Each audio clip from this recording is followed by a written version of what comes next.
আম্মা জান আয়েশা কাঁদলেন। কাঁদাটা যখন ভিড়ে কেঁদে উঠেছেন, নবীজি এসে বলতেন, মাই কি আয়েশা, আয়েশা রে, তোমাকে কে কষ্ট দিল?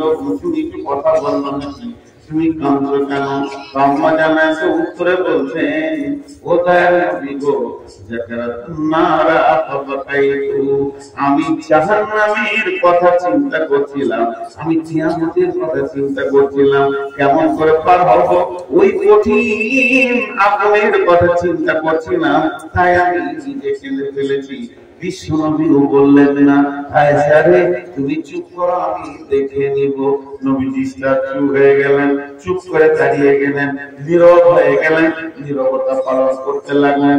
আম্মা জান আয়েশা দেখছেন নবীজি আমাকে ভালোবাসে, এটা তো প্রমাণ হয়ে গেল, কারণ আমি কাঁদলাম, আমার চোখের পানি নবীজির কলিজা থেকে লেগেছে, আমার চোখের পানি নবীজির বিবেকে ধাক্কা মেরেছে, আমার কাঁদার আওয়াজ রাসূলের দিলকে হিলিয়ে দিয়েছে। তাছাড়া কেন উনি জিজ্ঞেস করতে আসলেন? এটা তো প্রমাণ হলো যে আমার স্বামী আমাকে প্রাণ দিয়ে মন দিয়ে ভালোবাসে। তাহলে এই সুযোগে একটা কাজ গুছিয়ে নিতে হবে। তখন আম্মা জান আয়েশা আবার বলে ফেললেন, আল্লাহ করুন আহলিকুম ইয়াউমাল কিয়ামাতি ইয়া রাসূলুল্লাহ। এই কথাটা বলার মানে কি? ও দয়ার নবী গো, আমি এখন যে জায়গায় কাঁদছি এটা হলো মদিনার মাটি, এটা হলো পৃথিবীর মাটি, এটা হলো দুনিয়ার মাটি। আর দুনিয়ার নীতি হচ্ছে তখনই সুখ তখনই দুঃখ, তখনই সুখ তখনই দুঃখ, মানুষ তখনই কাঁদবে তখনই হাসবে। আবার যদি চুপ না করানো হয় তো একদিন কাঁদতে কাঁদতে এক সময় নিজেই চুপ হয়ে যাবে। এটা হলো পৃথিবীর নীতি। এখানে তো মানুষ বেশি দিন বাঁচতে আসেনি, এখানে মানুষ 60 বছর 70 বছর 100 বছর বাঁচবে, তার বেশি বাঁচবে না। কিন্তু দয়ার নবী গো, 100 বছরের থেকে কঠিন হলো প্রাণ মিকদারুহু 50 আলফা সানাতি, 50,000 বছরের একটা দিন সামনে আসছে, কিয়ামতের দিন। সেদিন মানুষ কাঁদতে কাঁদতে কাঁদতে কাঁদতে हैरान হয়ে যাবে, শক্তি হারিয়ে ফেলবে, তারপরও কাঁদতে থাকবে। ও দয়ার নবী গো, আজকে যেমন আমি কাঁদলাম, আর আপনি আমার মুখের সামনে এসে আমাকে জিজ্ঞেস করে ফেললেন, আর কি বললেন, মা কি আয়েশা তুমি কাঁদছো কেন? সেই কঠিন কিয়ামতের দিনে যখন আমি কাঁদবো, ও দয়ার নবী গো, আজকের মতো সেই দিন কি আপনি দরদ ব্যথা নিয়ে আমাকে জিজ্ঞেস করবেন? একবার বলেন, ওই দিন কি আপনার আহাল পরিবারে বিবি ছেলে নাতি বলে মনে থাকবে নাকি? বেবি জামাই বলে মনে থাকবে নাকি? আল্লাহ নবী হ্যাঁ বললেন না, আল্লাহ নবী না বললেন না। নবীজি এত সুন্দর করে মধ্যস্থ ভাবে উত্তর দিয়ে দিলেন, যার মানেটা হচ্ছে না। বিষ্ণু নবী বললেন, সালাসাতা মাওয়াতিনা ফালা ইয়াকুনা আহাদান, আয়েশা রে, কিয়ামত 10 মিনিটের নাম নয়, 5 মিনিটের নাম নয়, 1 ঘন্টার নাম নয়, কিয়ামত হবে 50,000 বছর ধরে। এটা বহু লম্বা টাইম চলবে, চলতে চলতে চলতে চলতে চলতে চলতে এই কিয়ামতের মাটি তিনখানা মহড়া এত ভয়াবহ ঘূর্ণিঝড়ের মতো আসবে। এই মহড়াগুলো সামলা বড় কঠিন হবে। ওই তিনটে মৌকাতে কেউ কাউকে মনে রাখতে পারবে না। সালাসাতা মাওয়াতিনা ফালা ইয়াকুনা আহাদুন আহাদান, ওই তিনটে মৌকাতে কেউ কাউকে স্মরণ করবে না, কেউ কাউকে মনে রাখতে পারবে না। তার মধ্যে 1 নম্বর কিতাব মিজান, যখন দাড়ি পাল্লাকে ওজন করা হবে আর হাসরবাসীকে বলা হবে, তোমরা নিজের আমল নামাকে নিয়ে এসে দাড়ি পাল্লায় চাপাও এবং তোমাদের আমলের ওজন শুরু হয়ে যাবে। ওরে আয়েশা রে, ওই সময় কেউ কাউকে মনে রাখতে পারবে না। আর যখন ডান হাতে বাঁ হাতে সার্টিফিকেট দেওয়া হবে আর বলা হবে নিজের আমল নামা তোমরা পড়ে নাও আর রাস্তা ধরে নাও, তখন মানুষ এত বিভ্রান্ত হয়ে যাবে, কেউ কাউকে মনে রাখতে পারবে না। আর 3 নম্বর হলো, যখন ইলজামাতিয়াত তরিকো ফি তাহরি জাহান্নাম, জাহান্নামের উপরে যখন ফুলসেরাতকে রাখা হবে, ফুলসেরাতকে ফিটিং করা হবে, এই দৃশ্যটা দেখে মানুষ হয়রান হয়ে যাবে, পাগল হয়ে যাবে, কেউ কাউকে মনে রাখতে পারবে না।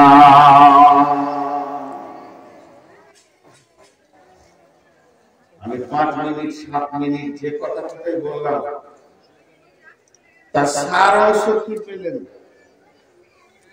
আসলে কি বলতে চাইলাম এতক্ষণ থেকে? আমি কি বলতে চাইছি এটা যদি আপনারা বুঝতে না পারেন তাহলে আপনারা শ্রোতা নন, আর আমি যদি বোঝাতে না পারি তা আমি বক্তা না। আমি এতক্ষণ থেকে একটাই কথা বুঝালাম আপনাদেরকে, দামি দামি মানুষ তারা, মহিলা দামি দামি, সাহাবী দামি দামি, এইরকম মিজাজ এইরকম ইবাদত ওয়ালা ব্যক্তিদের কিয়ামত নিয়ে টেনশন ছিল, আমাদের টেনশন নেই। এটাই বুঝালাম। আমি বেশি কথা আপনাদেরকে বুঝাইনি। হুসাইফার একটা ঘটনা হাদিস বললাম বুখারী, আর আম্মাজান আয়েশার একটা খবর আপনাদেরকে দিলাম। একটা পুরুষের আর একটা মহিলা, যেখানে পুরুষ আছে মহিলা আছে, ওই রকম দামি মেয়েটি কিয়ামতের চিন্তায় পড়ে কাঁদছে, আর ওই রকম হুসাইফার মতো একটা ভালো ব্যক্তিত্ব সম্পন্ন সাহাবী জান্নাতের ভয়ে কাঁদছে। শুধু কাঁদে না কে? বেঈমান নূর মুহাম্মদ। আমি মুনাফিক বলি কাঁদি। মুনাফিক গুনাহকে নাকের ডগের মাছি মনে করবে,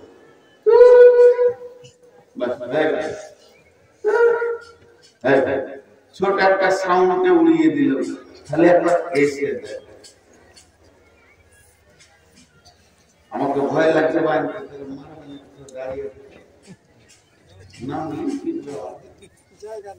বসার জায়গাও নাই, ওদের দোষ নেই, যে লোকটি দাঁড়িয়ে আছে এদের এতটুকু দোষ নাই। আমি ওদিকে হেঁটে আসলাম তো, পায়ের নিচে যে বসবে সেটা নেই, দাঁড়াবে না, কি করবো?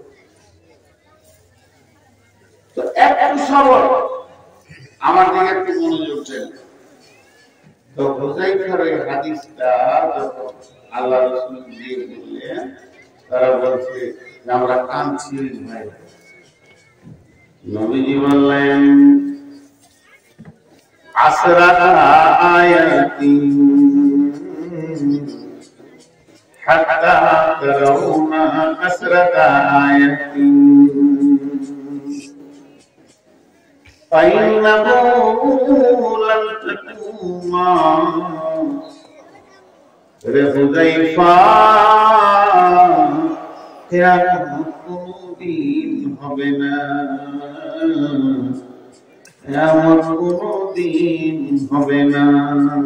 বিশ্বনবী বলছেন, বুখারীর হাদিস, ফাইন্নাহু লাম তাকুমা।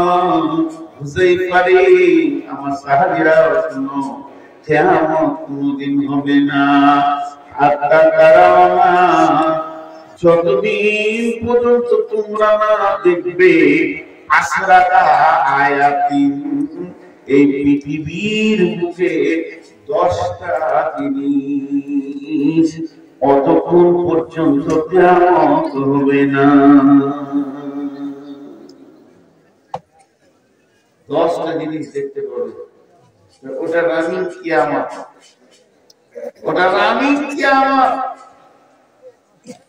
শামসি স্টেশনে ঘোষণা হলো 2 নম্বরে ট্রেন আসছে, আসছে, তার মানে আপনি ট্রেন নাই, আসছেটা আলাদা, আর ট্রেনটা ঢুকে গেছে, আপনি উঠে গেছেন, 5 জন 7 জন উঠেছেন, সিটটা পেরে কত নম্বরে দেখতে, মোবাইলে বার করে দেখ, তোর সিট কোনটা, আমার কোনটা দেখ, এইসব করতে শুরু করেছেন, এখন বসেননি, আর ট্রেনটা নড়ে গেছে। তার মানে হচ্ছে একজন বলছে ট্রেন ছেড়ে দিলে জীবন চলছে, এই চলাটা সিগন্যাল পড়ে গেছে, সবুজ সিগন্যাল হয়ে গেছে, লাল ছিল বলিয়ে সে দাঁড়িয়েছিল, চলেনি, সবুজ হয়ে গেছে, চলছে। বিশ্বনবী বলছে সবুজ হবে তখন 10টা জিনিস দেখতে হবে। কিয়ামতের সবথেকে বড় আলামত হচ্ছে কাসরাতুজ জিনা, ব্যভিচার বেড়ে যাবে, ব্যভিচার বেড়ে যাবে, জেনা বেড়ে যাবে। জি ভাই, সাহাবীদের জামানায় জেনা করা কঠিন ছিল, বিয়ে করা আসান ছিল। বিয়ে এত আসান ছিল, বিয়েটা কত সাদা সিধে ছিল সেই জামানায়, যে রাসূল পর্যন্ত খবর পেয়েছেন যে সাহাবীর বিয়ে হয়ে গেল। আমরা যত নিজের মা বাপকে ভালোবাসি, আমরা নিজের মা বাপকে যত বেশি ভালোবাসি, তার থেকে সাহাবীরা রাসূলকে বেশি ভালোবাসে। রাসূলের জন্য বুক পেতে যে 180টা তীর খেয়েছে তালহা, এখন বাপ মাকে যদি কেউ গুলি করে তো ছেলে মেয়ে পারবে না, তোর মত আছে তুই মরে যা, কত ভালোবাসত। সেই রকম সাহাবীর বিয়ে হচ্ছে, রাসূল বলছে তোমার গায়ে সেন্ট টেনে দি, গায়ে হলুদ টেনে দি, বলে রাতে বিয়ে হয়ে। আর আমাদের বিয়ের খবর খালি কার্ড লেখে দিয়েছে, বিহাইকে, বিহাইয়ের জামাইকে, তার বিহাইকে, তার জামাইকে, চুলে চুলে বিট দিতে দিতে কলকাতা পৌঁছে দিল। বিয়ে খুব নোংরা জিনিস। বিয়ের ব্যাখ্যা জীবনে একবার করে শেয়ার করবো না, আমার নসিব খারাপ ওই জালসাতে আমার বিয়ে ছিল। শুনেছে বলে তোমাদের বিয়ে বিয়ে দুটা পেচ্ছাবের রাস্তার মিলন ঘটবে, তার জন্য এত বড় দুনিয়াকে কাট করে জানাতে হবে যে একটা আমার বেটা আর একটা বেটি নিয়েছে, ইঞ্জিন চালাবে, তাই ভর্তি হয়ে যায়। সাহাবীরা বিয়েকে আসান করে দিয়েছে, গোপন হয়ে গেছে। কিন্তু জেনা করা কঠিন ছিল সেই জামানায়। জেনা করলে একদম পাথর ছুঁড়ে মেরে দেয়। 23 বছরে মাত্র 3টে জেনার ব্যভিচারের আসামি ধরা পড়েছে। রাসূল 23 বছর দেশ চালিয়েছে, 3টে আসামি ধরা পড়েছে। তার মানে কত কঠিন ছিল জেনা করা। তারপর তাদেরকে রজম করা হয়েছে, মাফ করে দেওয়া হয়েছে। এখন পাল্টিয়ে গেছে, এখন বিয়ে করা কঠিন। বিয়ে করা মানে গলায় বাঁধিয়ে দেওয়া, আর ব্যভিচার করা আসান। যত পারবে চালিয়ে যায়, তোর ইঞ্জিন যদি মজবুত থাকে তো তার ভাব হবে না, পুলিশেও ধরবে না, কেউ ধরবে না। গার্লফ্রেন্ড মা খালি বলে দিবে এটা আমার গার্লফ্রেন্ড আর বয়ফ্রেন্ড। জি আজকেই তো রাতে ভাইয়া আল্লাহ ভালো করুন, খুব সম্মান দিয়ে আমাদের নিয়ে এসছেন। নিজের গাড়ি আনতে পারিনি, আবার বাংলাদেশ যুদ্ধ, কাল পরশুর মধ্যে আসাম হয়েছে। তো আজকুর রহমান ভাইকে বলুন গাড়ি পাঠান, তো গাড়ি পাঠিয়েছে। আল্লাহ ভালো করুন, এই কমিটির ভালো করুন। রাস্তায় আস্তে আস্তে যখন দুধিয়া পার হচ্ছি, রাতের আধারে একটা মেয়ের গাল দুটো ছেলেদের জেনা কত ব্যভিচার আসান। আল্লাহর নবী বলছেন কাসরাতু জিনা, জেনা বেড়ে যাবে, ব্যভিচার বেড়ে যাবে, আর জেনা ব্যভিচার আম হয়ে যাবে। মহিলারা একদম শালপাতার মতো ব্যবহার হবে, এদেরকে কেউ আর সম্মান দেবে না। এই সময় কিয়ামত আসবে। ওই সাহাবীদেরকে বললেন শোনো শোনো, তোমরা 10টা জিনিস যখন এই পৃথিবীর মাটিতে দেখতে পাবে, তখন তোমরা জেনে নাও যে কিয়ামতটা রানিং হয়ে গেছে, আর কিয়ামত আসবে, কিয়ামত হবে। এই ভাষাটা তোমরা বলিও না, এখন বলো যে রানিং হয়ে গেছে। আজকে 13 তারিখ, আজ 13 তারিখ, কালকে ছিল 12 তারিখ, আগামী কাল হবে 14 তারিখ। 12 তারিখে প্যান্ডেল গুলোকে টাঙ্গা হচ্ছে, মাইক টাঙ্গা হচ্ছে, আর স্টেজে বানানো হচ্ছে। যদি কোন মানুষ এদিকে পেরিয়ে যেত, ভাই কি হবে না জালসা হবে। আজকে রানী যদি কেউ পেরিয়ে যেত, জালসা হচ্ছে। আর আগামী কাল যদি কেউ আসে, এগুলো খোলা মেলা দেখতে পাবে, বলবে জালসা হয়ে গেছে। এই যে রানী জালসা হচ্ছে, বক্তা পক্ষে মাইক বাজছে, লোক বসে আছে। তোকে আমাদের 10খানা কথা নবীজি বললেন। প্রথম নম্বরে বলছেন দাজ্জাল, এই দাজ্জাল মসীহ ইবনে দাজ্জাল পৃথিবীতে আসবে, তার একটা চোখ হবে আর ওই চোখটা কেমন কানা হবে, ওটা পচে গিয়ে কানা হয়ে আঙ্গুর ফলের মতো এখানে ঝুলবে। ওই কানা দাজ্জাল সে নিজেকে আল্লাহ বলে দাবি করবে, সারা পৃথিবী ভ্রমণ করবে, সে মানুষকে মারবে, জীবিত করবে, আর সে জান্নাত জাহান্নামের হুমকি দেখাবে। তার জান্নাতটা জাহান্নাম, জান্নাতটা জাহান্নাম, জাহান্নামটা জান্নাত। ঈমানদাররা তাকে মানতে পারবে না, কিন্তু ঈমানদারদের একবার মারবে, জীবিত করবে, আল্লাহ দাবি করবে, দ্বিতীয়বার মারতে যাবে আর পারবে না। এই দাজ্জাল সারা পৃথিবী ভ্রমণ করবে, এই দাজ্জাল সারা পৃথিবীর মানুষকে বিভ্রান্ত করবে। দাজ্জালের ফিতনা হলো এত ভয়ানক ফিতনা, এই ফিতনা থেকে মানুষের বাঁচা বড় কঠিন হয়ে যাবে। এর জন্য আল্লাহ রাসূল প্রত্যেকটি নামাজে দাজ্জাল থেকে, ফিতনা থেকে বাঁচার জন্য দুআ করে দিয়েছে, আল্লাহুম্মা ইন্নী আউযু বিকা মিন ফিতনাতিল মাসিহিদ দাজ্জাল। হে আমার রব, আমাদেরকে মাসিহ ইবনে দাজ্জাল থেকে বাঁচাও। তার ফিতনা এত বড় ফিতনা হবে, এই ফিতনা থেকে বাঁচা বহু কঠিন হবে। একজন সাহাবীর নাম হচ্ছে হযরত জারির রাদিয়াল্লাহু তাআলা আনহু। এই জারির রাদিয়াল্লাহু তাআলা আনহু সে মুসলমান ছিল না, ঈমানদার ছিল না, কালেমা পড়েনি। তার আগে সে ইহুদি ছিল। যেদিন সে ইহুদি ছিল, ইহুদি থাকা অবস্থায় সে নৌকায় একদিন সফর করছে। ওই নৌকায় একদিন দুদিন চলতে চলতে এমন সমুদ্রে ঝড় উঠে গেল, এই ঝড়ের কারণে তাদের নৌকা বিভ্রান্ত হয়ে রাস্তা ভুলে গেল। নৌকা নিয়ে একটা পাহাড়ের ধারে ঠেকলো। হযরত জারির বলছেন, যখন নৌকাটা পাহাড়ের ধারে গিয়ে অবস্থান করলো, আমরা সেখানে লঙ্গর করলাম, নৌকাটাকে বেঁধে দিলাম, বেঁধে দিয়ে একটু চলাফেরা বিচরণ করছি। তারপরে আবার আমাদেরকে নৌকা চালাতে হবে, গন্তব্যে যেতে হবে। কিন্তু এরই মাঝে আমরা পাহাড়ে উঠতে শুরু করলাম। পাহাড়ে যেতে যেতে যেতে একটা মানুষকে দেখতে পেলাম। সেই মানুষটা কেমন, তার মাথা থেকে পা পর্যন্ত লোমে ঢাকা রয়েছে, বড় বড় লোম। তার গোটা শরীরে কিছুই দেখা যাচ্ছে না, এত লোম দিয়ে তাকে ঢাকা রয়েছে। সেই লোকটা বলল, তোমরা কে? বলে, আমরা পানিপথে এসেছি, আমরা রাস্তা ভুলে গেছি। বলে, শোনো, তোমরা যদি আর একটু পাহাড়ের দিকে আগিয়ে যাও, তাহলে দেখবে পাহাড়ের গুহাতে একজন বাঁধা আছে, ও এই নাম হচ্ছে দাজ্জাল। সেই দাজ্জালকে পাহাড়ের গুহাতে আমার আল্লাহ বেঁধে রেখেছেন।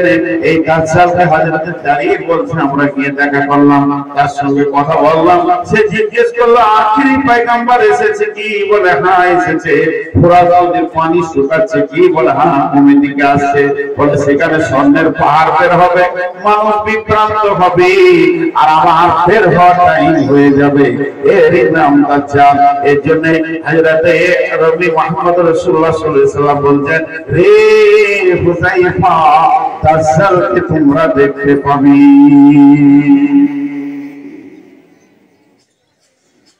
ব্যাখ্যা জেনেছে, ব্যাখ্যা বহু রকম হয়। আজ থেকে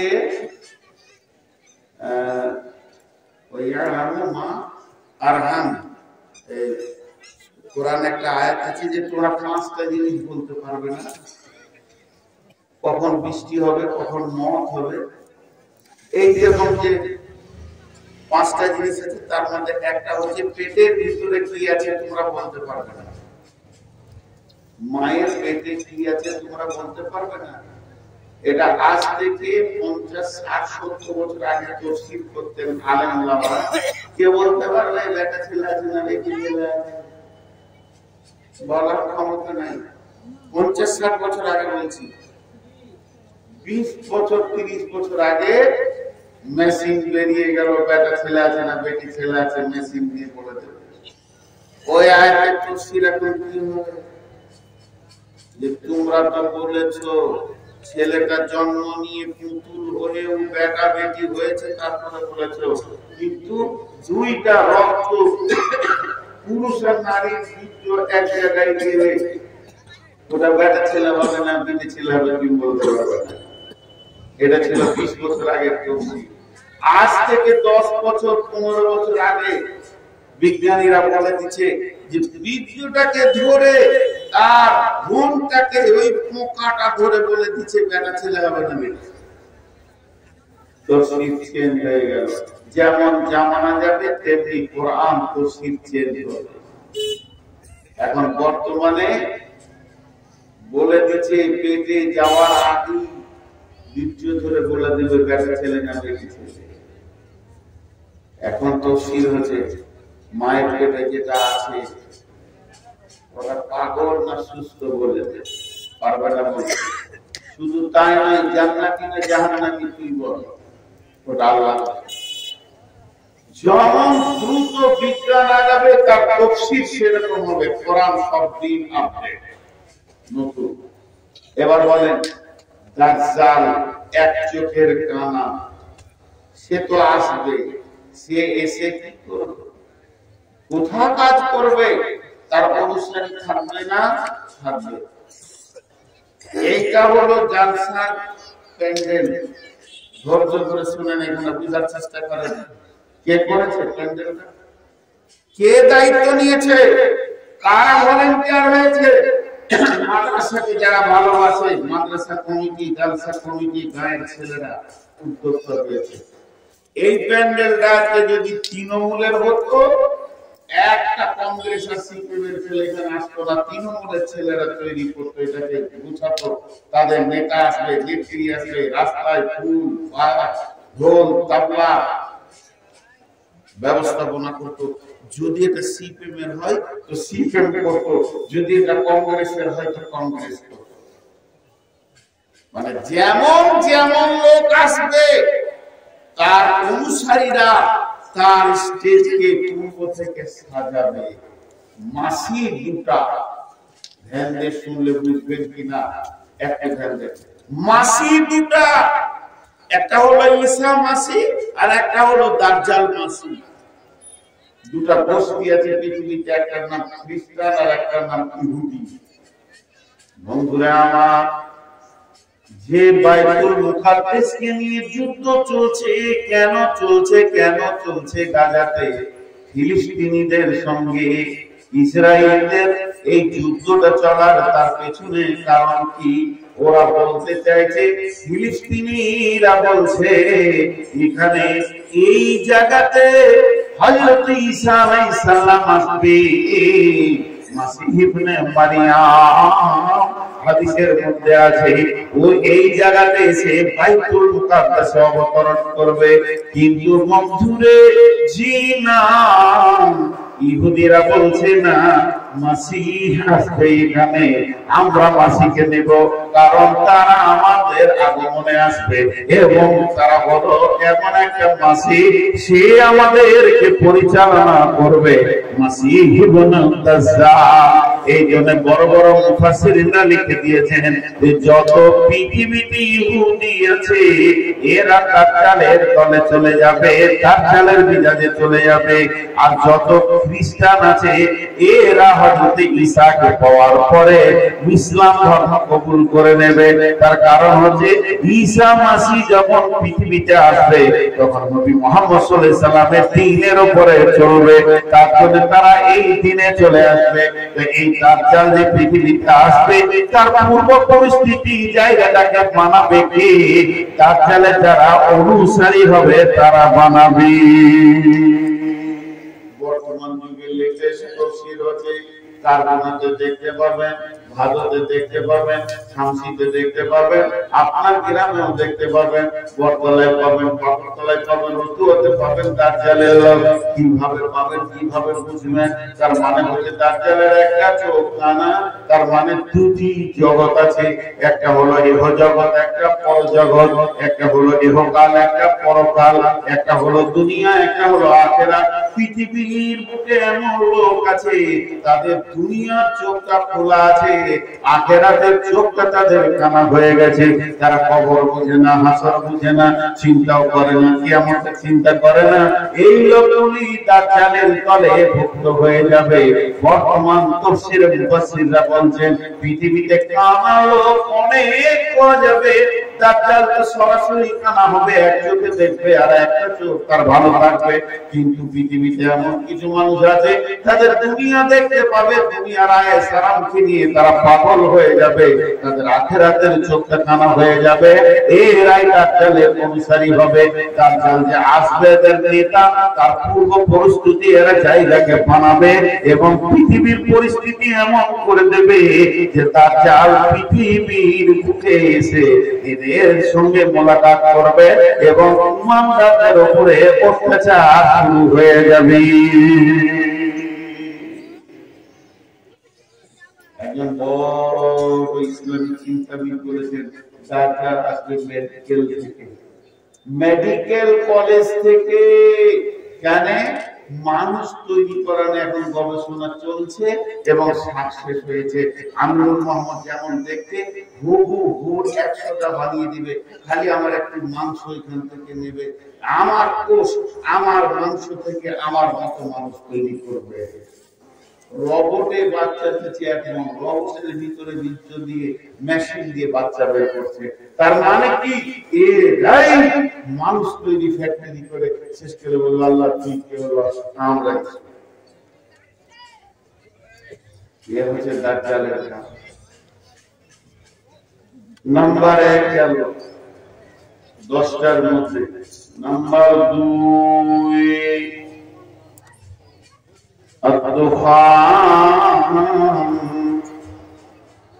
দুখান মানে হচ্ছে ধোঁয়া, দুখান মানে হচ্ছে ধোঁয়া, আগুন জ্বালালে ধোঁয়া ওঠে, এটাকে আরবিতে দুখান বলে।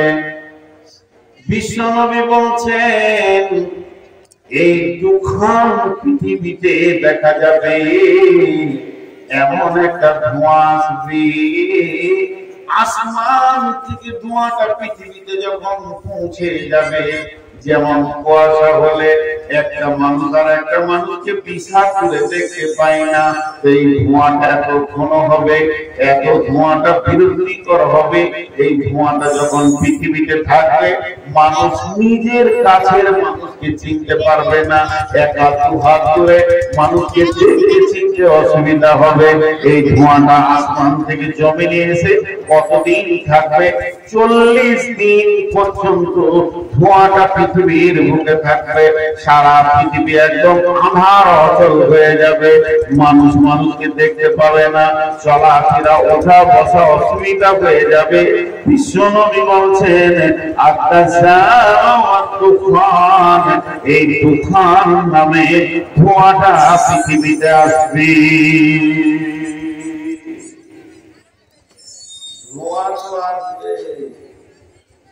বড় ঝড় প্রথমে আসে না, আগে হালকা হাওয়া বয়, তারপরে ঝড় আসে। এখন ধোঁয়াটা পৌঁছে গেছে। এটা কি ধোঁয়া গো? এখন ধোঁয়া পৌঁছেছে দুইটা ধোঁয়া। বড় বড় মসজিদের মধ্যে একটা হলো রাজনীতি আর একটা হলো টাকা পয়সা, মাল মানুষের চোখে কানা করে দিয়েছে।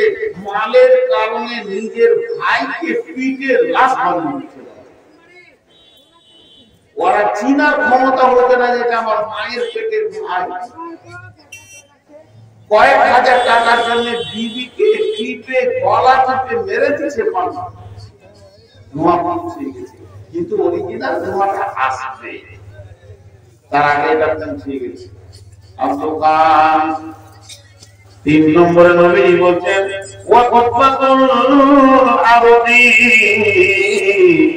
জমিনের উপরে একটা প্রাণী হাঁটবে। বন্ধুরে প্রাণীটা কেমন হবে? তার বডিটা হবে উটের মতো, সামনে পা দুটি বাঁদরের মতো, পেছনকার পা দুটি উটের মতো, মুখটা হবে মানুষের মতো। এইটাকে দুব্বাতুল আরজ বলা হয়েছে। পৃথিবীর মাটির একটা প্রাণী, এর গতি কত হবে? মুহূর্তের ভিতরে পৃথিবীটা তিলে তিলে ঘুরে চলে আসবে, এত জোর সে গতিশীল হবে, সারা দুনিয়াকে ঘুরে চলে আসবে। এর ডান হাতে থাকবে মুসার লাঠি, লাঠি, বাম হাতে থাকবে সুলাইমানের আংটি, কিংবা ডান হাতে থাকবে সুলাইমানের আংটি, বাম হাতে থাকবে মুসার লাঠি। তফসির মাজাহিরের মধ্যে লিখছে এই লোকটি এই প্রাণীটি এত গতিশীল হবে, এখনই দেখবে ভারতে, তখনই দেখবে আমেরিকায়, সেকেন্ডে চীনের মতো সারা দুনিয়া ঘুরবে।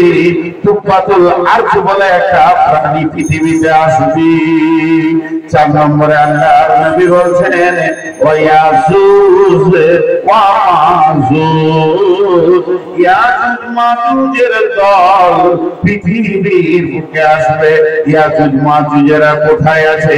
সারা পৃথিবীর পূর্বে উত্তর কোণে, জাপান বর্ডার পার হয়ে তাদেরকে পাওয়া যাবে।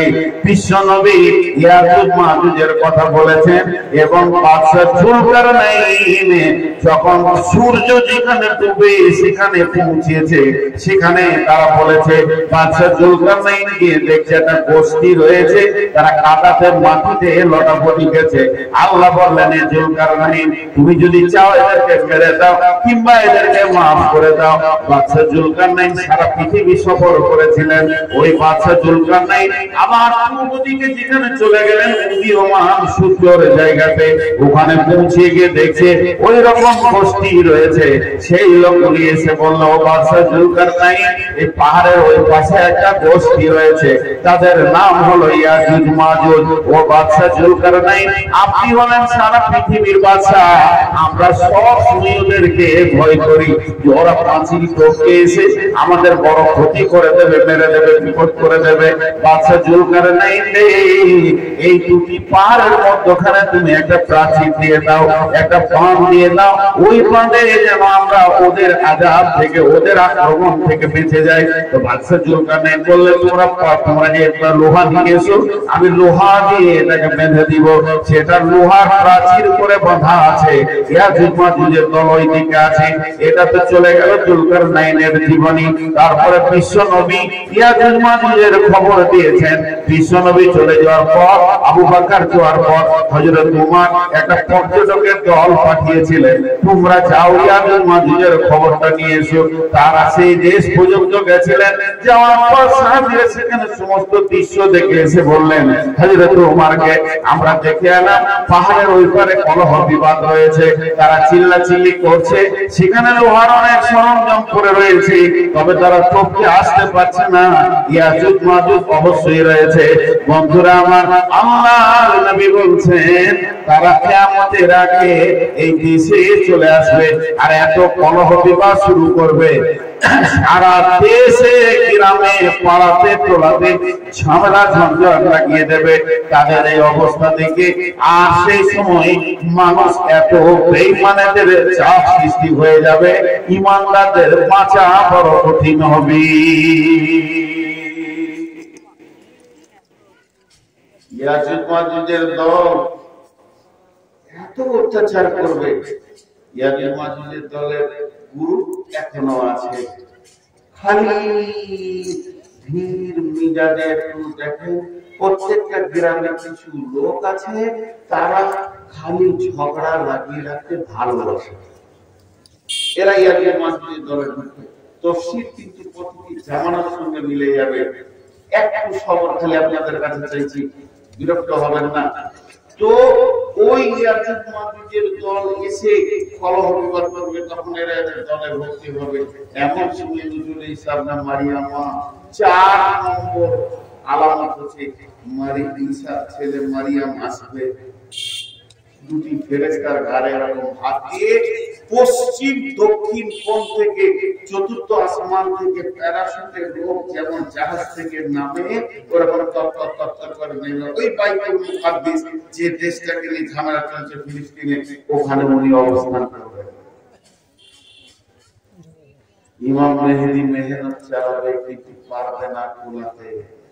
ঈসা আলাইহিস সালাম আসবেন, ইমাম মেহেদীর সঙ্গে জয়েন হবেন, আর ইমানদাররা একটা নিঃশ্বাস ছাড়বে, যার এতক্ষণ একটা মজবুত লোক পেয়েছে।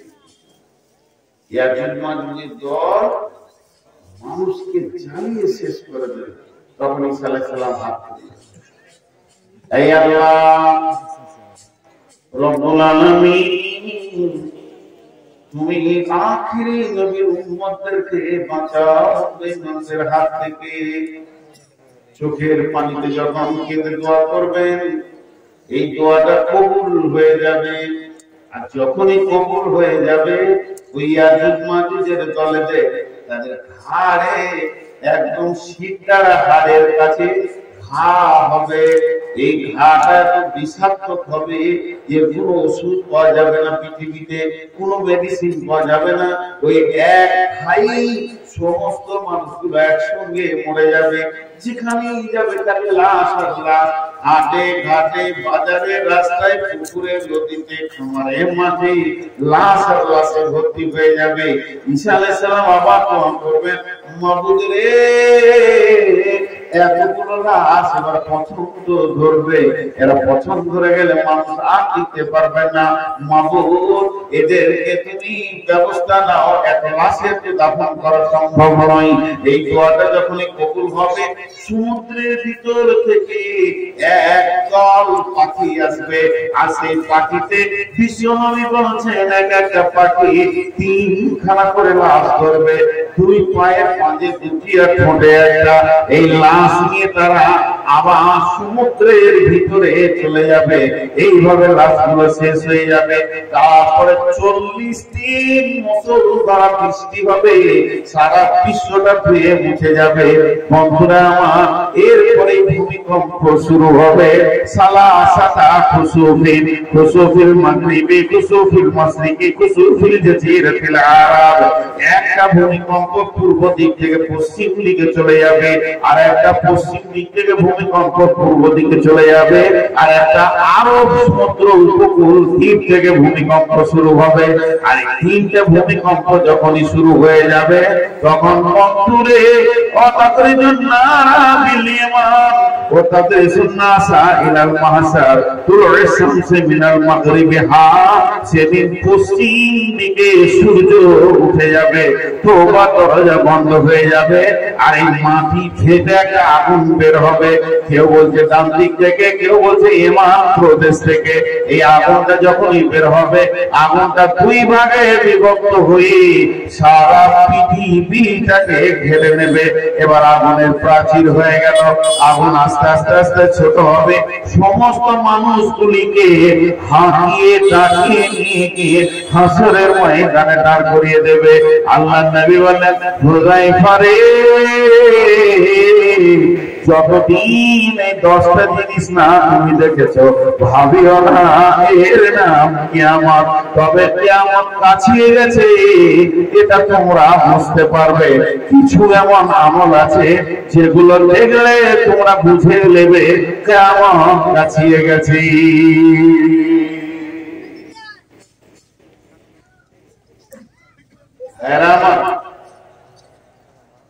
আজকে খুব ভাইটাল কথাগুলো ধরেছি।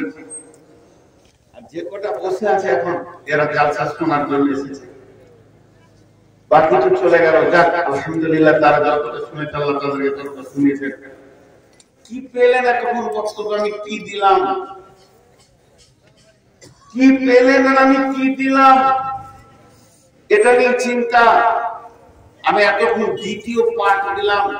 প্রথম পার্টটা আমার কি ছিল? দামি লোকদের টেনশন ছিল, আমাদের টেনশন নাই কেন? সেই দামি লোকদের টেনশনে বিশ্বনবী কথাগুলো বললেন। দ্বিতীয় পার্টে কি বললেন?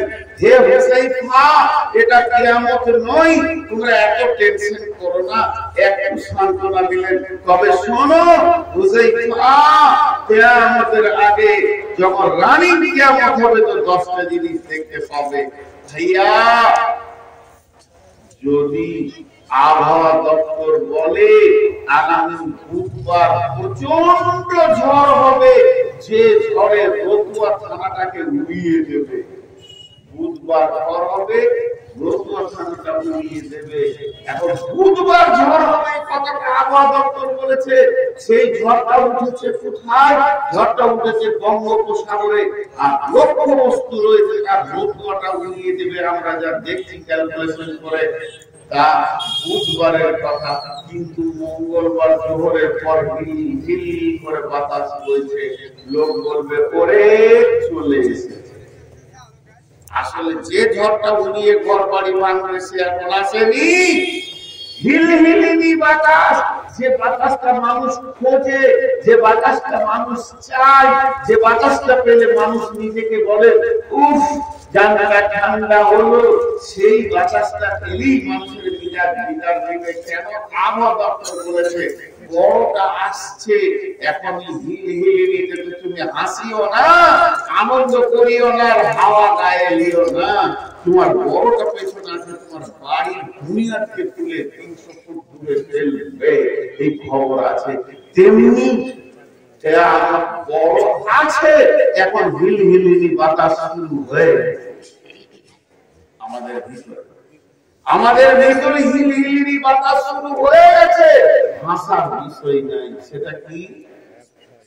নবী হুরায়রা রাদিয়াল্লাহু তাআলা আনহু قال رسول الله صلى الله عليه وسلم إذا اتخذ الفيض بالا والأمانة مغنما والزكاة مغرما تعلم لغير ديني آتى رجل امرأته أتى أمه أدنى صديقه أتى أباه جاهرت الأصوات في المساجد ساد القبيلة فاسقهم زعيم القوم أرجلهم وأكرم رجل مخافة السرير وجاهرت الكائنة والمعازف وصلبت الخمور لباس الحرير لا هذه أمته أولها। ये हदीस का আপনাদের সামনে বললাম, 3-4 ঘন্টায় আর ব্যাখ্যা করে শেষ করা যাবে না ভাই, চলে যাবে। সবরের সাথে লেন, সবরের সাথে। হযরত আবু হুরায়রা বলেন আল্লাহর নবী বলেছেন কিয়ামত কত দূরে আছে তুমি কি করে বুঝবে? সেই ঘূর্ণিঝড়টা কত দূরে আছে তুমি কি করে বুঝবে? যখন তুমি দেখবে সংসন সংসন করে বাতাস হয়েছে, তখন তুমি বাড়ি ঘর ছেড়ে পালিয়ে যাও, জান বাঁচানোর জন্য পালিয়ে যাও, কারণ ঝড় উঠবি তার নিশানা লেগে গেছে। আল্লাহ নবী বলছেন যখন তুমি পৃথিবীর বুকে 15টা জিনিস দেখতে পাবে তো জেনে নাও কিয়ামত আর বেশি দূরে নাই, বাড়ির কান্থাতে এসে দাঁড়িয়ে আছে। আর বেশি দূরে নাই, চলে এসে তোমার সবকে ধ্বংস করেছে। এক নম্বর হলো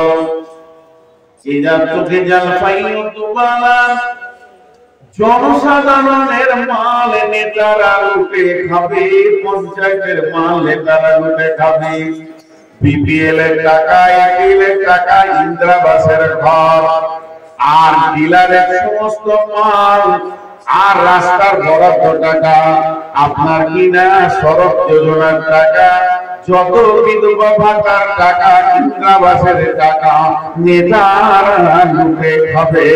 এত চরিত্রহীন নেতা পৃথিবীতে আসবে, এটা তোকে যাও ভাইও তোমার জনসাধারণের মাল নেতারা লুটে খাবে। চলছে না? বলেন চলছে কি চলছে না? আরে চুপ করে আছে কেন? আপনাদের দিকে নেতারা ভালো সব তাহাজ করে কলেজ গাড়াতে নাকি? পঞ্চায়েতে ধনী হতে গেলে 1 বছর খালি পঞ্চায়েত প্রধান হন, আপনার 7 পুরুষ বসে থাকবে। লুটা শুরু হয়ে গেছে, লুটা নেতা বাড়ি লেতা, লুটকে লেতা। বন্ধুরা আমার, হযরত ওমর ফারুক নগর ভ্রমণের বাইরে তুমি দেখিতে পাইলে দেবে মায়ের ঘিরিয়ে খোদা পুরুষি শিশু সকল সুরে কান্দিতেছে আর দুঃখিনী মাতা ছেলেরে বলতে হায় উননসুন নাহারি চড়াইয়া আকুলে চাই দেখিয়া সকল কান্দিতে কান্দিতে গেলে মদিনাতে বাইতুল মাল হতে ঘৃত আটা লয়ে নিজে হাতে বলিলে বন্ধু চাপাইয়া দাও আমার পিঠের পরে আমি সব কিছু বয়ে লয়ে যাব হানি দক্ষিণী মায়ের ঘরে কতজনে এসে আপনি চাহিল বহিতে তোমার বোঝা বলিলে বন্ধু আমার এবার আমি বহিব সোজা রোজ কিয়ামতকে বহিবে বলো আমার পাপের ভার মম অপরাধে খোদা গুরু দুটি শিশু কাঁদিতেছে আজি তার প্রাশ্চিত্য করিব নিশিত রাতে হত্যের বোঝা কাঁধে হয়ে দুঃখিনী রাঙ্গিনাতে একটা নেতা বলেন হযরত ওমর গভীর রাত্রিতে পাহারা করছেন নাগরিকরা কেমন আছেন এই দেখতে দেখতে মরুভূমির প্রান্তে টিপ টিপ টিপ টিপ করে একটা আলো জ্বলছে হযরত ওমর সেখানে পৌঁছালেন দেখা বিধবা মহিলা আগুন দিয়ে হাঁড়িতে জাল দিচ্ছে দুই দিকে দুটি ছেলে কান্না করছে হযরত ওমর জিজ্ঞেস করলেন কে তুমি? বলে আমি বেদুইন, আমি বহু সফরে আসছি, হাঁড়িতে কি আছে? কিছুই নাই, পানি দিয়ে জাল দিছি, আমার বাচ্চা দুটি কাঁদছে খাওয়া বলে, কিন্তু তাদেরকে বুঝাতে পারছি না তাই জাল দিছি।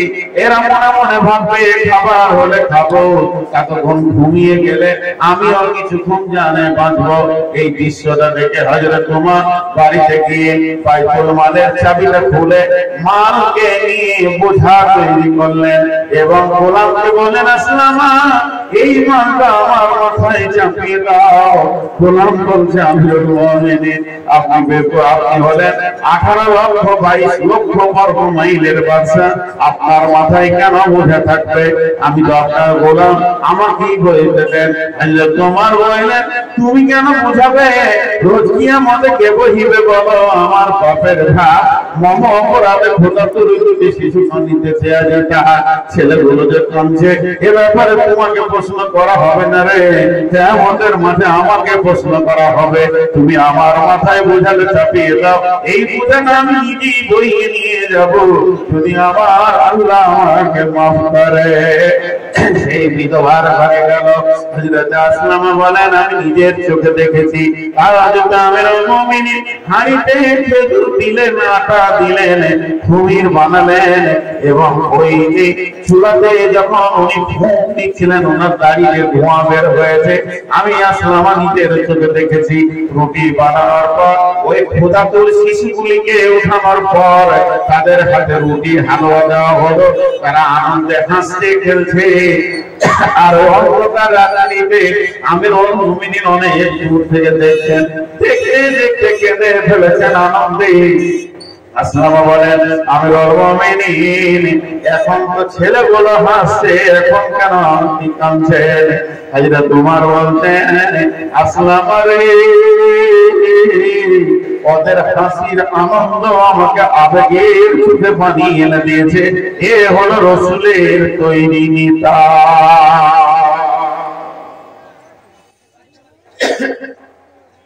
রাসূলের তৈরি নেতা কেমন? আর আমাদের নেতা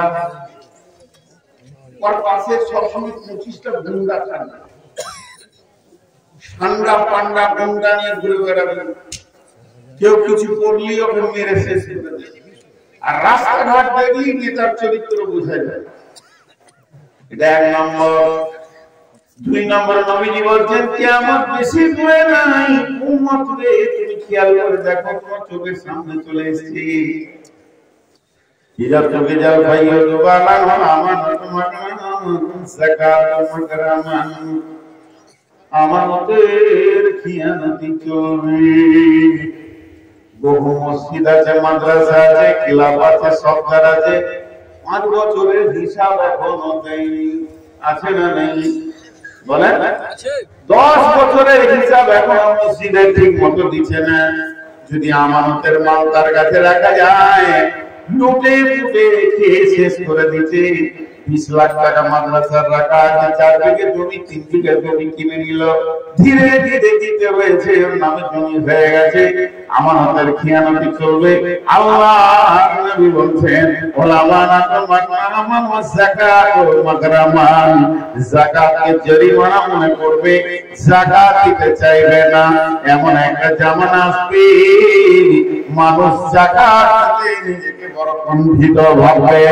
আল্লাহর নবী বলছেন, হে পৃথিবীর মানুষ, তুমি হিসাব করে দেখো, 1 নম্বরে নেতারা লুটে খাবে, আমানতের খেয়ানতি চলবে, যাকাতকে জরিমানা মনে করবে। কত লিমানি গায়রিন আযাবাতুল উমরাতাহু আকাহুমাহু ওয়াদনাসাতিকাহু। 4 নম্বরে দ্বীনি শিক্ষা বাকি, বেদিনী শিক্ষার প্রচার প্রসার বেড়ে যাবে। পশ্চিমবঙ্গে বহুত মাদ্রাসা আছে, ভালো মাদ্রাসা, খানপুর মাদ্রাসা, এগুলো একটা বড় হয়েছে। বহু মাদ্রাসা আছে 20 বছর ধরে ছোট হয়ে গিয়েছে। আর মিশন গুলো কত বড় হয়েছে। মিশনে ছেলেকে পড়াবে তো 20,000 25,000 মাসে দিনে রাতে খরচা করতেছে। খুশি কত, আমার ছেলে ইংরেজি শিখছে, আমার ছেলে বেদিনী শিক্ষা শিখছে, জন্য খুশি। হাজি ভাই, মাদ্রাসা পড়ার শিক্ষা, কোরআন হাদিসের শিক্ষাটাকে বলা হয় দ্বীনি শিক্ষা। আর যেগুলো স্কুল কলেজে ভার্সিটিতে শিক্ষা হয়, ওই শিক্ষাটাকে এক কথায় কি বলে? জেনারেল শিক্ষা। কি বলে? কথা বলে না, জেনারেল শিক্ষা। আপনারা একবারও মুখ খুলবেন না, ওই শিক্ষাটার নাম কি? জেনারেল শিক্ষা। আর জেনারেল শিক্ষা মানে দামি। আমার কথার উত্তর দেয় না এতগুলি লোক, দুজন তো কথাটা মুখ খুলেন। আপনার এখানে এসে কাঞ্চনজঙ্ঘা দাঁড়ালো, কামরূপ দাঁড়ালো, জেনারেল বগিটা ভালো না রিজার্ভেশনটা ভালো? জেনারেল বগি মানে হলো সাধারণ। যে নামটা দিয়ে গেছে স্কুল কলেজের শিক্ষার নাম জেনারেল শিক্ষা, ঠিকই দিয়েছে সাধারণ শিক্ষা, আর এটা হলো অসাধারণ শিক্ষা। কেউ যদি মনে করে আমার ছেলে শিক্ষিত হোক, তাকে কোরআন দেন। আর কেউ যদি মনে করে যে আমার ছেলে লুটেরা হোক, ভুল শিখে মাল ইনকাম করাটা শিখুক, জেনারেলে সেখানে অরিজিনাল শিক্ষা নাই। এখন যদি শিক্ষা নিয়ে কথা ধরতে যাই, তাহলে একদম বহু দূর চলে যাবে। চ্যালেঞ্জ দিতে পারবো বেশ কিছু জায়গাতে, চ্যালেঞ্জ দিয়েছি। বুধিয়ার জালসায় 2 বছর আগে বলেছিলাম যে আমি 10 লক্ষ টাকা চ্যালেঞ্জ দিচ্ছি যে একটা কোরআনের শিক্ষার সাথে জেনারেল ছেলেরা সূত্র দেখি কতটা খবর দেবে, চাঁদের খবর দিবে, কোরআন সিদরাতুল মুনতাহার খবর দিবে, 7 আসমানের উপরের খবর দিবে। দুনিয়ার বিজ্ঞানীরা চাঁদের খবর দিচ্ছে, তার উপর উঠতে পারেনি। আর যদি উঠবি তো উঠবি, আর খানি উঠবি। আর কোরআন যে ছেলেটা শিখবে, সে জান্নাতের খবর দিবে, সিদরাতুল মুনতাহা 7 আসমানের উপরের খবর দিবে। কোন শিক্ষাটা দামি আছে?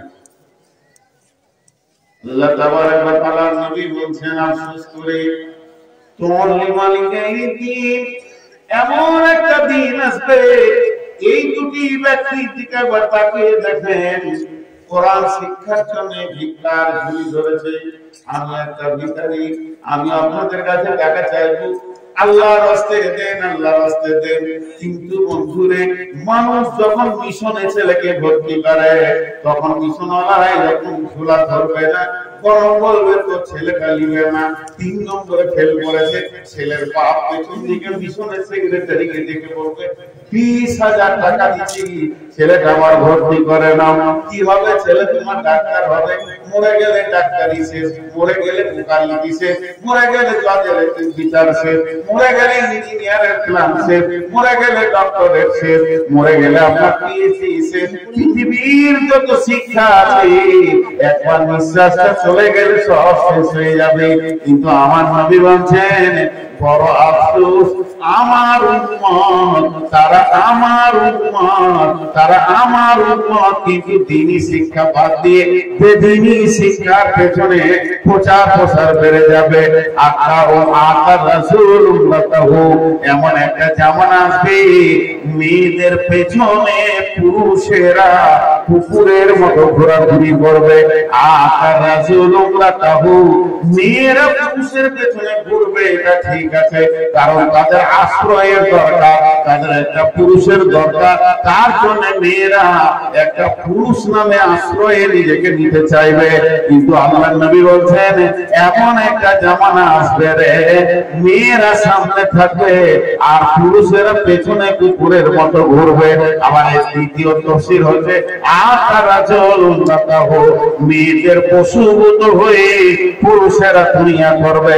এখন যতগুলো দাম্পত্য জীবন চলছে পৃথিবীতে, বেশিরভাগ পুরুষের নেতৃত্ব বন্ধ হয়ে গেছে, বইয়ের কথায় পুরুষেরা উঠা বসা করছে।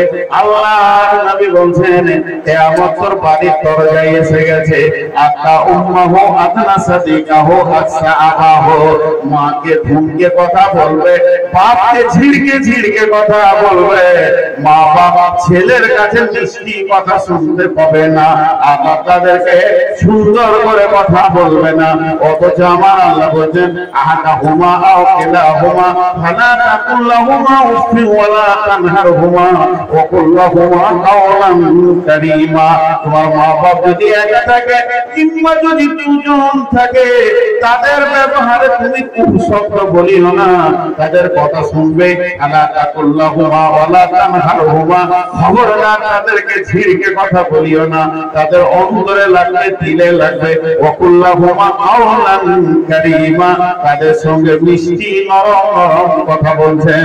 আল্লাহর নবী বলছেন মান সালাসাকুম ফীহি ইয়াসসাল্লাহু আমরাহু ইয়াদখালুহু জান্নাতাহু, পৃথিবীর মধ্যে যে তিনটা আমল করে যাবে তার জন্য আসানের মহৎ হবে এবং সে জান্নাতে যাবে। এক নম্বর হলো রিফকুন বিজাইব, কমজোরিতে সাহায্য করবে। দুই নম্বর ইহসানুল মামলুক, যে আপনার কাজের লোককে ইহসানি করবে। তিন নম্বর হলো সাফকাতুল ওয়ালিদাইনি, মা বাবার সঙ্গে যে ভালো ব্যবহার করবে, তার মহৎ হবে আসানে, হাসতে হাসতে জান্নাতে চলে যাবে। কিন্তু আমার নবী বলেছেন আফসোসের কথা, মিষ্টি কথা শুনবে দুজন আর ঝিড়কে কথা শুনবে দুজন। যারা মিষ্টি কথা শুনবে তারাকে একটা হলো বিবি আর একটা হলো বন্ধু। বন্ধু বান্ধবকে নিকট আত্মীয় বানাবে, বিবির কথায় চলাফেরা করবে। আর ছেড়কা খাবে, ধুমদানি খাবে কে? মা আর আব্বা। আকার রাজুলুল্লাহু আকরা উম্মাহু আদনা সাদিকাহু আকসা আবাহু, মাকে ধুম বিবির কথায় দুনিয়া করবে, মাকে ধুমকে কথা বলবে, বাপকে ছিড়কে কথা বলবে, আর বন্ধু বান্ধবকে নিয়ে নানার আনন্দে উৎফুল্ল মেতে উঠবে। ও আমার উম্মত, তুমি নিজের আমলের ব্যাগটা রেডি করো, কিয়ামত কাছিয়ে গেছে। এগুলো বড় বড় ব্যাখ্যা আছে, ছোট ছোট করে সাক্ষী। মানুষ একদিন একদিন করে উঠছে, মানুষ একদিন করে উঠছে। আজকের বিষয়টাই হচ্ছে খালি কিয়ামতের আলামত। তৈরি হতে হবে। স্টেশনে মাইকে বলে কেন ট্রেন আসছে, তার মানে হচ্ছে তুই ব্যাগটা হাতে ধর, ব্যাগটা হাতে ধর, টিকিটটা রেডি কর। তো কিয়ামতের আলামত গুলো রাসূল বলে গেছেন কেন? যদি এই অবস্থা তুমি দুনিয়াতে দেখতে পাও, তাহলে তুমি আমলের ব্যাগটা রেডি করো। বেঈমানদের বেঈমানির কারণে পৃথিবী ধ্বংস হবে, কিন্তু ইমানদার তোমার ব্যাগটা তুমি ছাড়িও। আমাদের আয়েশার একটা হাদিস আছে, বলছি একটু সবর, আপনারা ধৈর্য ধরেন। আর কত আলামত আছে বলে দিতে, হাদিসটা আপনাদেরকে শোনাবো, বুঝবেন যে কি বলে গেছেন।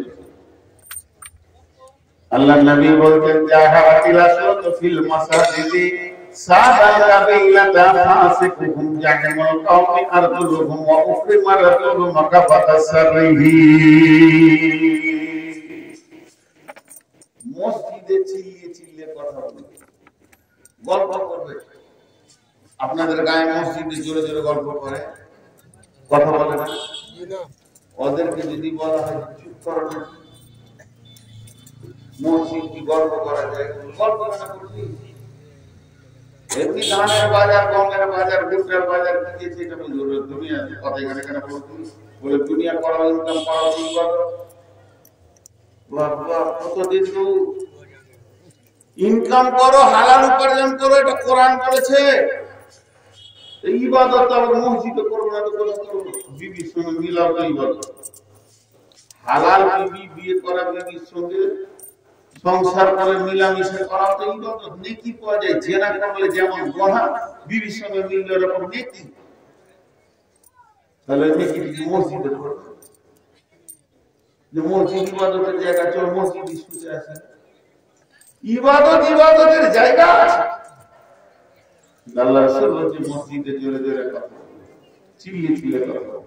আর 10 নম্বরে বলছেন সাদাল কাবিলাতা ফাসিকুহুম। বন্ধুরে এই কথাটা কত কড়া, আপনারা রোড দিতে পারবেন কিনা? হালকা করে বলছি, গ্রামের নেতা হবে চরিত্রহীন লোক, বিচার করবে চরিত্রহীন লোক, লম্পট দাগাবাজ মাতাল চোর এরা বিচারক হবে। শিক্ষিত লোকের মূল্য থাকবে না, আলেম ওলামার মূল্য থাকবে না। আল্লাহর নবী বলেছেন অত্র এলাকার বড় বড় নেতারা ছাগলের রাখাল হবে, নাম সই করতে পারবে না, পঞ্চায়েতের সেক্রেটারি হবে, প্রধান হবে। আল্লাহ রাসূল বলেছেন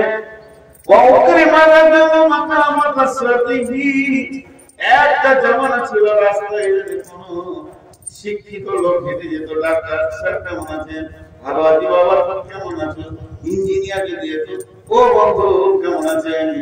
মানুষ শিক্ষাকে মূল্য দিয়েছে, আলেম ওলামা পেরিয়ে গেছে, হুজুর আছেন একটা চা খেয়ে যান, একটা পান খেয়ে যান, এমন একটা জামানা ছিল। এখন এই জামানাটা চেঞ্জ হয়ে গিয়ে এলাকার গুন্ডাদেরকে মানুষ ভালোবাসবে, চা পান খাওয়াবে। ও উতরি মাররাজা তো মাখামাদা সারহি। আল্লাহ রাসূল বলেন ওকে যে দেখে চা খাওয়াবে আর ভাই ভাই করে কথা বলবে, হেসে হেসে ও ভাববে আমার সম্মান বেড়েছে। বলেন না, কুত্তাকে রুটি দেবে যেন কামড়ে না দেয়, এই ভয়ে আগে চা পান খাওয়াবে। আর কুত্তা ভাববে আমার সম্মান বেড়ে গেছে, আমাকে দাদা বলছে, ভাই বলছে, এলাকার লোক আমাকে চেনে। সে নিজের সালাসালিকে বলবে আমাকে ভালো, এমন একটা লোক নাই আমাকে বলবে না চা খাও। আসলে মার্কা মারা গুন্ডা, ওকে ভয় করে। এজন্য আল্লাহ রাসূল বলছেন ওয়া উকরি মারাতু মাকাবাতাস সারহি। আজকে কোনো শিক্ষা চলে গেল। বিদ্যা বোঝায় বাবু মশাই চড়ি শোকের বটে, মাঝারে কোন বলতে পারি সূর্য কেন ওঠে, চাঁদটা কেন বারে কমে, জোয়ার কেন আসে, বৃদ্ধ মাঝি অবাক হয়ে ফেলফেলিয়ে হাসে। বাবু বলে এই বয়সে জানিস না তাকে, জ্ঞানী না তোর জীবন খানা চারিয়া নাই ফাঁকি। তিন বন্ধু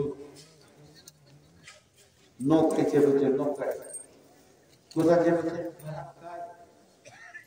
আর নদী দুই কিনারা ভাদ্র মাসে টম টম টম টম করছে। রোডে যাওয়া নিষেধ, যে যাবে তাকে পিটবে, হরতাল চলছে। বাংলা বন, সাইকেল পর্যন্ত চালাতে দিচ্ছে না, পায়ে হাঁটলে বলছে কোথায় যাবি বল, ভেজাল লকডাউন চলছে। তোরা তিন বন্ধুকে নিয়োগ করেছে, লকডাউন চলছে তো পায়ে হাঁটতে দিচ্ছে না, নদীতে ঘুরে আসছে, নৌকা চেপে ঘুরতে গিয়ে। নদীর মাঝে যখন আছে তখন মাঝি কিন্তু ঠাট্টা করছে, ইংলিশে অঙ্ক জানো, ফিজিক্স জানো, লজিক্স জানো, কেমিস্ট্রি জানো, চারটা কানে ছোট বড় হয় বলো দেখি। সাগরের পানি লবণাক্ত, নদীর পানি লবণাক্ত নয় কেন? মাঝি কিছুই জানে না, মূর্খের বেটা মূর্খ, ওর দাদা মূর্খ, ওর বাপ মূর্খ, হুইও মূর্খ, খালি নৌকা চালায়, ফিক ফিক করে দাঁত কাটা বের করে হাসতে হবে, বাবা ও জানি না। গাল ফুলিয়ে হাসছে, হাতের কোয়ার্টারে মোটা মোটা অঙ্ক টাকা ইনকাম, যখন তোর জীবনটাই শেষ, আর বলে 8 আনাচ্ছে, আর বলে 12 আনাচ্ছে। খানিক বাদে ঝড় উঠেছে, ঢেউ উঠেছে ফুলে, মাঝির বোধহয় নৌকা বানিয়ে ডুবলো মুছি তুলে।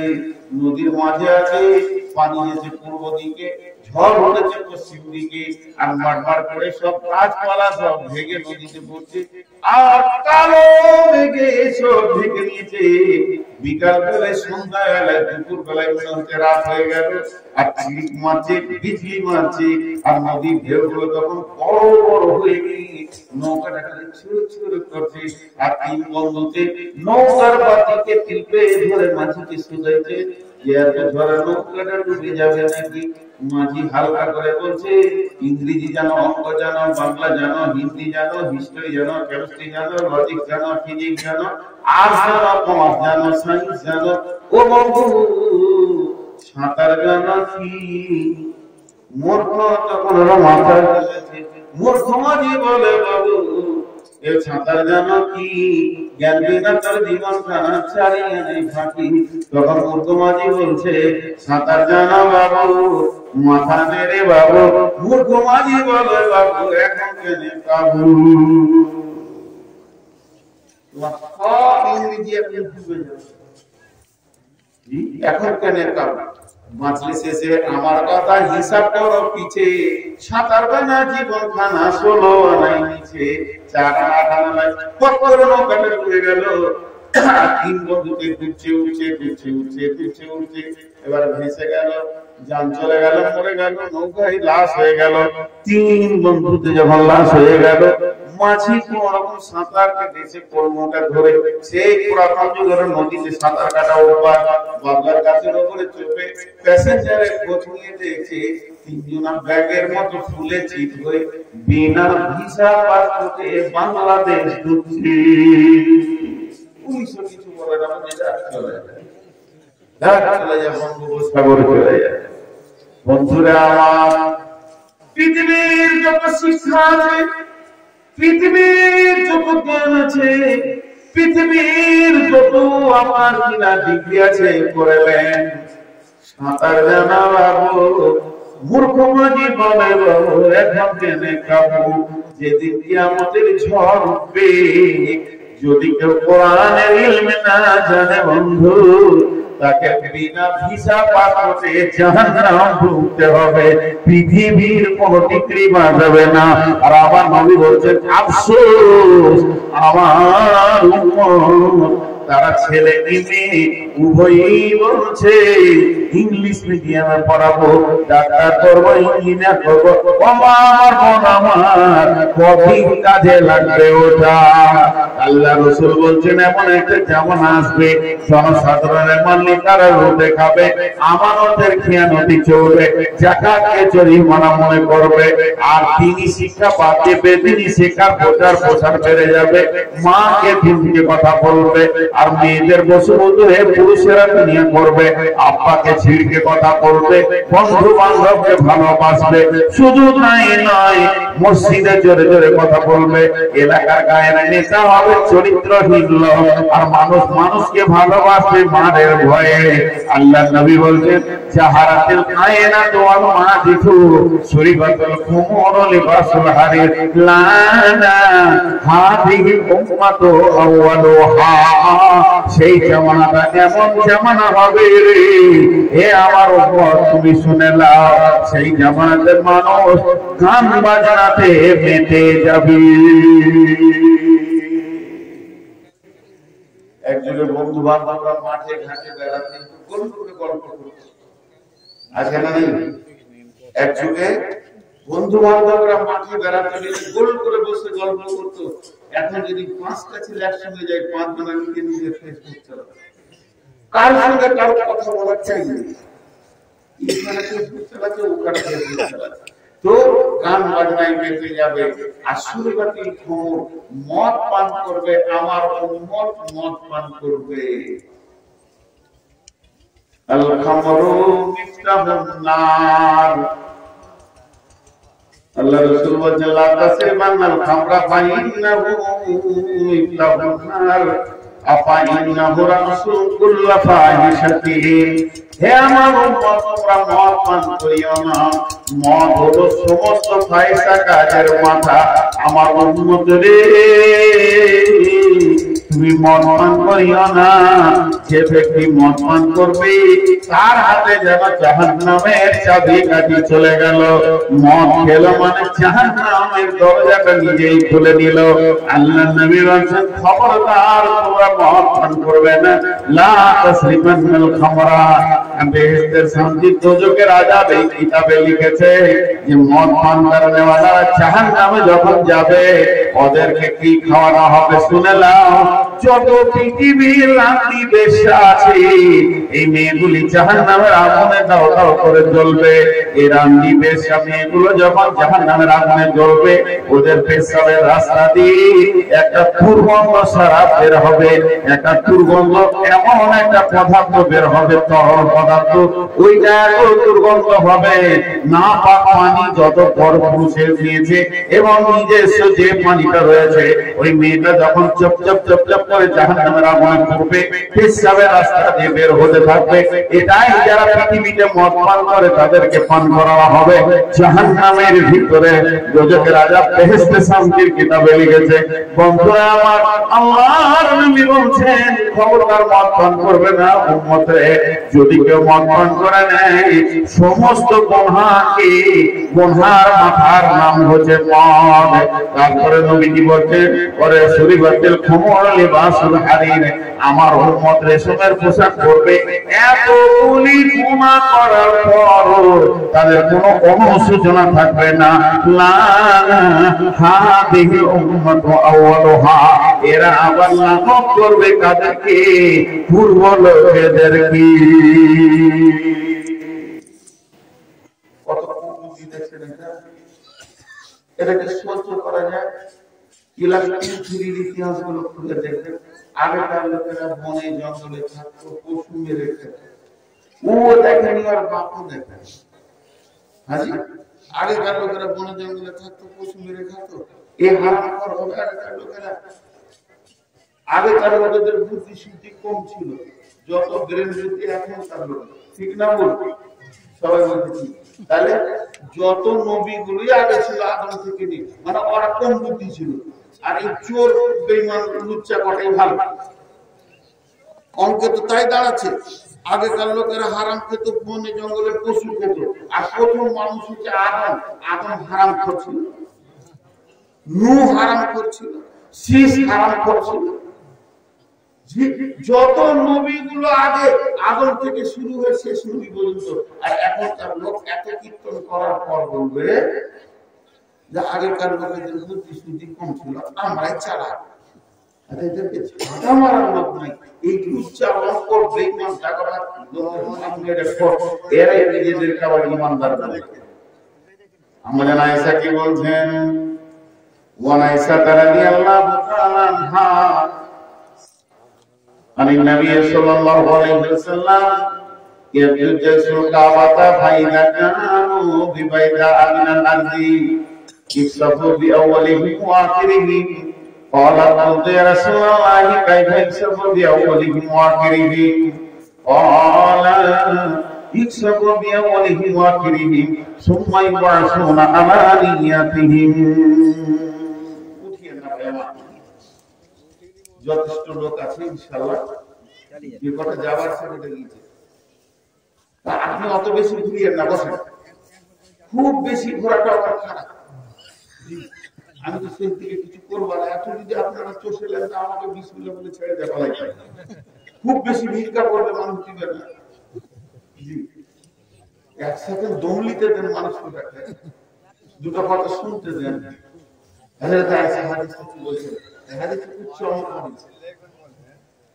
পৃথিবীটা বেঈমান আছে, ইমানদারও আছে। বেঈমানদের বেঈমানির কারণে পৃথিবী ধ্বংস হয়েছে। ইমানদাররা কি করবে তখন? এটা হাদিস আল্লাহ রাসূল বলছেন। আল্লাহ নবী বলছেন আয়েশা রে শোনো, কিয়ামতের আগে একটা ঘটনা ঘটবে। বলে কি? একদল লোক তারা নিয়ত করবে কাবাটাকে ভেঙে ফেলবো, কাবাটা রাখবো না। আল্লাহর ঘর কাবা ভেঙে চুরমার করে দিব। এই নিয়তে তারা বাড়ি থেকে বের হয়ে চলে যাবে। যেতে যেতে যেতে যেতে তারা মক্কার কাছাকাছি যখন পৌঁছাবে তখন সূর্য ডুবে যাবে, সন্ধ্যা হয়ে যাবে। তারা বলবে এখানে আর কে রাতটা থেকে যায়, আগামীকাল সকালে উঠে আল্লাহর ঘর কাবা ভেঙে দিব। এই নিয়তে তারা যখন ওই কাবার কাছাকাছি গিয়ে পৌঁছাবে, আল্লাহর নবী বলছেন ওই রাত্রিতে ভূমিকম্প হবে।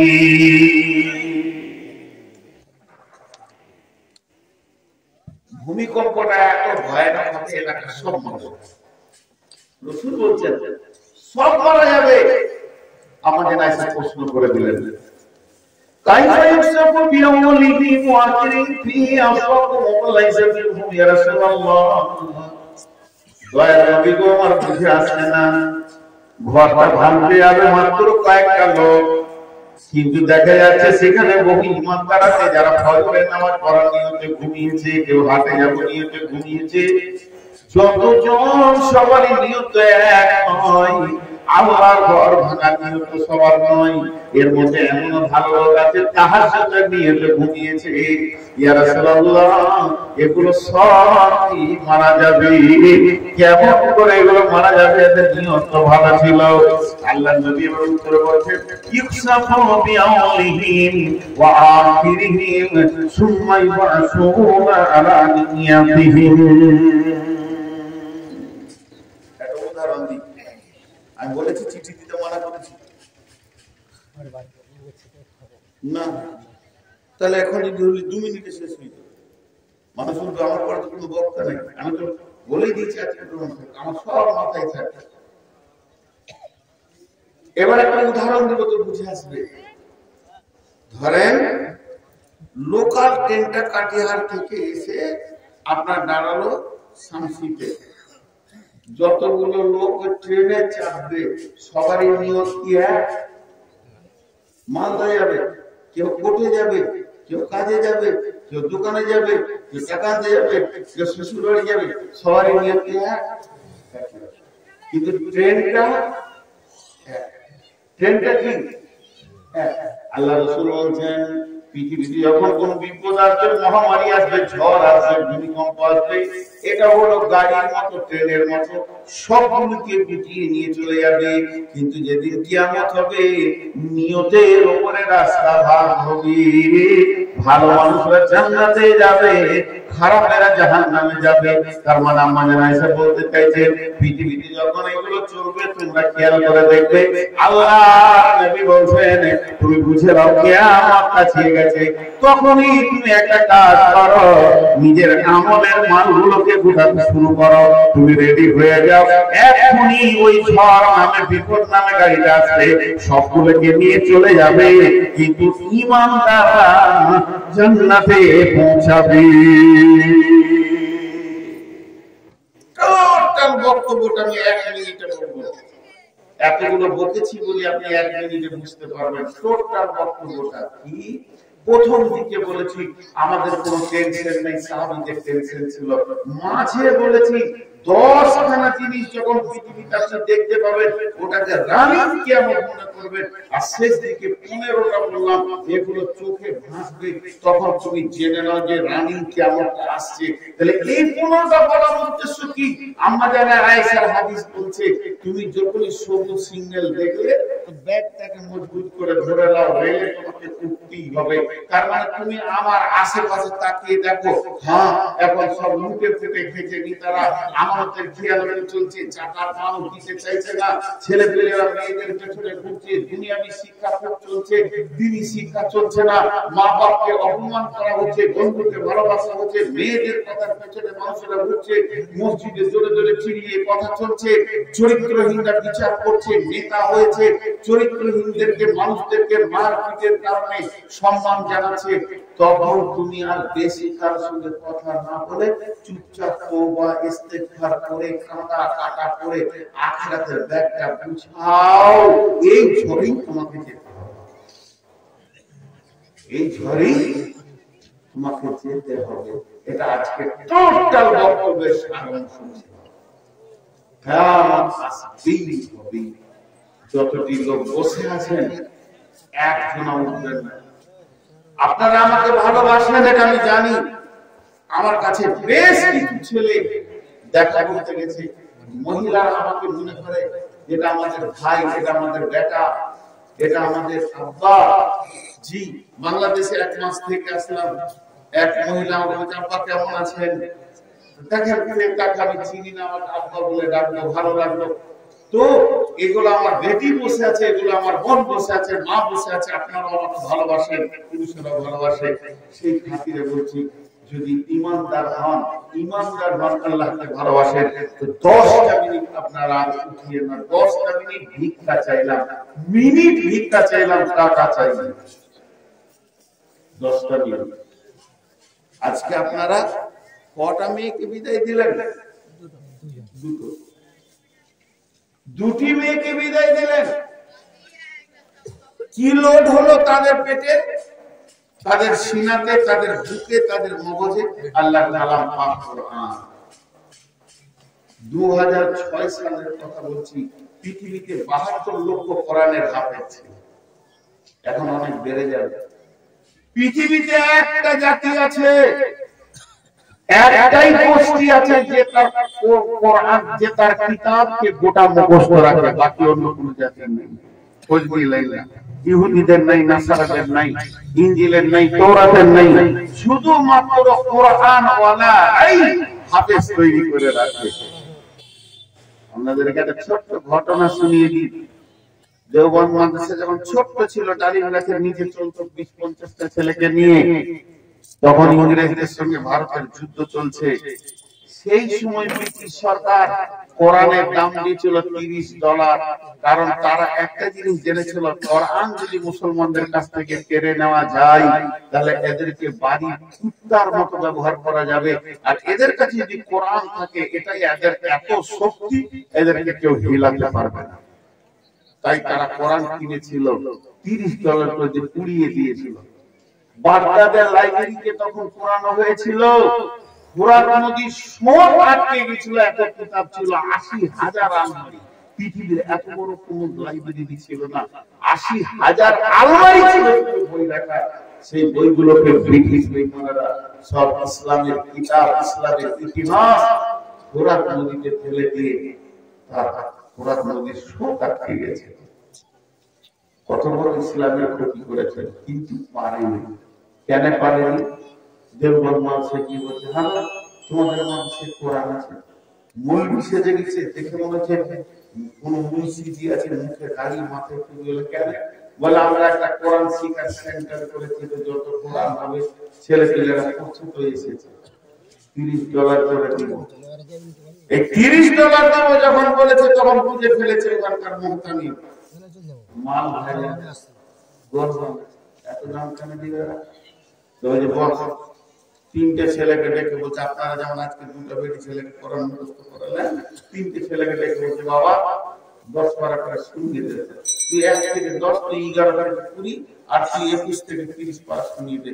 যখন গোটা কোরআন তারা 3 জনকে শুনিয়ে দিলে, ওদের চোখ চড়ক গাছ এমনি করে বেহুশ হয়ে গেছে।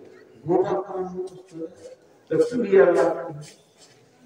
তখন আমরা মুখে খুলে বলে দিলাম, আমরা ইহুদির বাচ্চা আছি। কোরআন সিদ্ধান্ত নিয়েছি, সমস্ত মিটিং হয়ে গেছে যে পৃথিবীতে কোরআন বলে জিনিস থাকবে না, কিন্তু মুসলিমরা যে কোরআনকে বুকে ভরে নিতে পারে এটা আমাদের জানা ছিল। আর আসলে আজ পর্যন্ত কোরআনকে চিনতে পারেনি। কত বড় খিদমত হচ্ছে সেটা আমি আপনাদেরকে বুঝাতে পারছি না, আমার বুদ্ধির কমির কারণে। বিধায় শেষবারের মতো আমার মা, আমার বোন, আমার বেটি আর আপনারা যে কত বাপ ভাই আছেন, 10টা মিনিট উঠবেন না। ঘড়ি দেখে নিলাম 9 মিনিট উঠবেন না, 9 মিনিট, 1 মিনিট মাইনাস করলাম। কেউ আছেন একটা 5,000, 10,000 দেনেওয়ালা, 1,000 দেনেওয়ালা, 1,000 দেনেওয়ালা? কোন আল্লাহর গোলাম আছেন 500, 1000 দেনেওয়ালা? কিন্তু আল্লাহর রাস্তায় খালি জায়গাটা ছাড়বেন না। আপনি টাকা দেন আর না দেন, আমি শেষ দোয়াটা করব, সবাই উঠে যাবে। কেউ আছেন? বাজিরউদ্দিন একাই না, মাশাআল্লাহ। বলেন যার কেমন আছে, যার যেমন আছে। আচ্ছা, আর মা বোনদেরকে বলছি যে আমার মা বেটি, আমি আজকে আপনাদের জন্য হারাম, আপনারা আমার জন্য হারাম, কারো গায়ে হাত দেওয়া যাবে না। তবে আপনার পর একটা কথা বলছি, এখানে যে কোনো মহিলা যদি আমি করে কাপড়টা ধরে বলি, বেটি কি মা 1 কেজি জিলাপির দাম দাও মা, আমি তোমার এতিম ছেলে আমি খাবো, তো ইনশাআল্লাহ কোনো মা আমাকে ছেড়ে পালিয়ে যেতে পারবে না, ধার করে হলো ওই টাকাটা দেবে। আমি আপনাদের কাছে বেশি চাইছি না, একটা 500 টাকা, একটা 100 টাকা, একটা 50 টাকা, শেষবারের মতো চাইছি। মা আমার, বেটি আমার, ওই যারা চাদর নিয়ে ঘুরছিলেন আরেকবার যান, আমি পাঠালাম। এই মনে করেন যে এই ছেলেটাকে আপনারা দিচ্ছেন, আপনার বয়সে যদি হয়তো ভাই মনে করেন, আমি যদি বড় হই বাবা মনে করেন, আপনি যদি বড় হন নিজের ছেলে মনে করেন, আপনাদের কাছে আরেকবার আমি চাদর পাঠাচ্ছি, এটা 100 টাকার জন্য। আর পুরুষের ভিতরে যে যতটা পারবেন, তবে উঠবেন না ভাই, চলে যাবেন না আল্লাহর রাস্তায়। আপনি যদি চলে যান, লস কি হবে, আপনার দেখা দেখি আরেকজন যাবে, আর তার দেখা দেখি আরেকজন যাবে। আপনি কিন্তু মাদ্রাসা লসটা করিয়েন না। আপনি দেন আর না দেন, এই যে 500 টাকা একটা ছেলে দিয়ে গেল, মাশাআল্লাহ, আপনি দেন আর না দেন, বসে থাকেন, কারণ এটা 2 মিনিট চলে গেল, 9 মিনিটের মধ্যে 7 মিনিট